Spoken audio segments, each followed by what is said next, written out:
আসসালামু আলাইকুম রহমতুল্লাহ। গুরুত্বপূর্ণ একটি হাদিস নিয়ে আপনাদের মাঝে হাজির হলাম।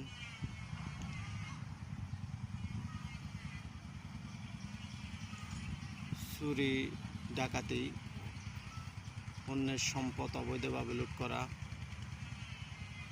হারাম। সুদ ঘুষ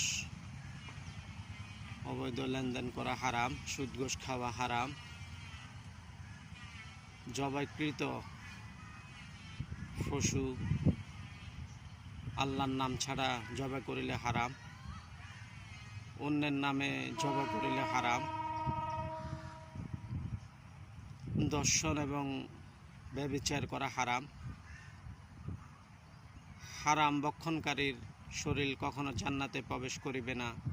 লা ইয়াদখুলুল জান্নাতা জাসাদুন গুজিয়া বিল হারাম। তো যে সমস্ত বস্তু হারাম, এগুলা থেকে আমাদেরকে বাঁচার তৌফিক দান করুক। আমরা এই ভিডিওতে যেগুলা হারাম এগুলা থেকে দূরে থাকার চেষ্টা করব। আমার ভিডিওতে যদি ভালো লাগে তাহলে ফলো দিয়ে পাশে থাকবেন। আসসালামু আলাইকুম রহমতুল্লাহ।